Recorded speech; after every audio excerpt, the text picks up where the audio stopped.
only hope in hard times, never catch me slipping. Fuck authorities, they wonder why minorities be bitching. We ain't having it, time to tear this shit back. Ghetto children kick back, once I hit the map, niggas will never get this shit back.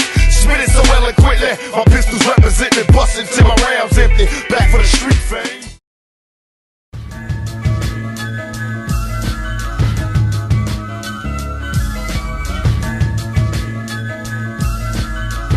They don't hear the mindset. People quote these racist, messages. Because every time I wake up in the middle of the night, I see my son in the stairs. Being shot down like an animal. And they said that in their email. Shoot us down like animals. If don't do anything about that, it's not happening. Because this is a game. This shit has been going on for generations and generations. If you know your history, you know why the police were created. It's happening nationwide, so it's an obvious epidemic. When they see the police officers shooting innocent people, or we don't see crimes that are being committed, we're seeing people that are getting shot down. Our brothers is getting shot down by walking the streets, and then there's like the line that we get all the time is all of a sudden we have to stand up for justice. We have to demand equal treatment, being respected by the laws, and we should shut the city down by economic means if they don't respect our humanity. Utilizing the First Amendment right to speak to this very injustice.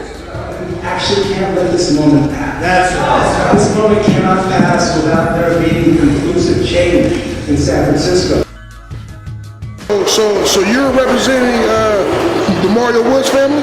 Yes, it's the law offices of John Burris, myself, Mr. Pointer, Dante Pointer, and John Burris are collaborating in our office to make sure we get the good representation for this family.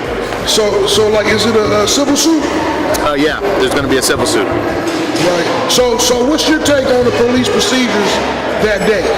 The day that Mario Woods had his life taken from him. Bottom line is the officers put themselves in a position of peril that they did not have to in order to justify using lethal and deadly force.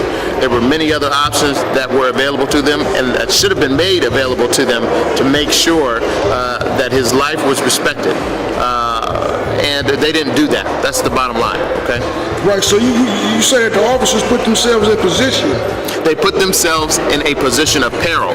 Meaning, so look, their whole argument, Jamil, is that Woods came at them and extended his arm. Well, first of all, we know that's not true, okay? Because ACLU and KQED have slowed down the video and said that that's not true, okay? You can see that on the video. The gunshots go out well before any arms are raised. His arms are at his side. Secondly, the officer didn't even have to be in that position. What we were just talking about is the officers could have put their car in the way of Mr. Woods to prevent him from further access to the road. They didn't do that. The officers could have used blast shields. Those are things that could be protective of them when they're dealing with somebody who has a weapon. They could have used mace or OC spray, okay, which is called pepper spray commonly. And there is some reports that they use some pepper spray, but they could have done a lot better, okay, to make sure.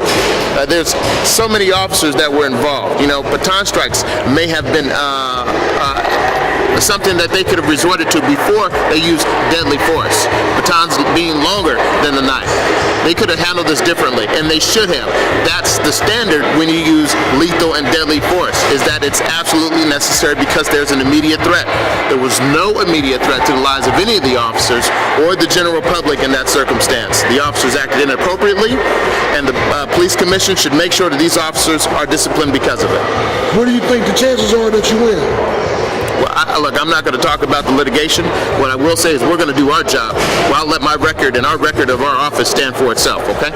What do you recommend for other young black males? Because this is who this situation is really addressing. What do you recommend for black males if they come in contact with police officers and they feel like their rights are being violated? The tough part is asking somebody to submit, because we've learned that sometimes that doesn't even work, right? In a circumstance of Eric Garner, where he puts his hands out and says, okay, I'm not resisting, they still choke this man to death.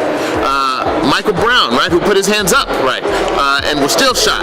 So in some circumstances, that doesn't even work. The best advice I could give is that we make sure that we do our best to communicate to the officers and let them know that we're not a threat. We make sure that we have persons that are around that are watching us. It's sad to say that we still have to do this in 2015, but the circumstance is real and the need is also real. How do you think the people can respond to this type of oppression? What they need to do is put pressure on the board, just like they're doing tonight, on the police commission, and make sure they take appropriate action, not only in the discipline of the officers that were involved, but any officers that are also involved in the cover-up or ratification of this behavior. That might include the chief. Yeah, lastly, do you think, politically speaking, do you think Chief Greg Suhr should fall on the sword? Well, look, I can't talk for political decisions, but what I can say is that there have been a number of controversies surrounding Chief Suhr. Not only his own lawsuit against him for a whistleblower and taking inappropriate action against somebody who whistleblowed and talked about some misgivings that he had, but also the racist texts that he covered up and said that he couldn't do anything about. And not only that, Lorenzo Adamson, who was struck and choked by members of his own department, and now the killing of Alex Nieto, and now finally Mario Woods. Look, the city has to make a decision on what they want to do about that. Okay, the city does. I believe they need to follow the suggestion of the people, which is Greg Suhr probably needs to resign.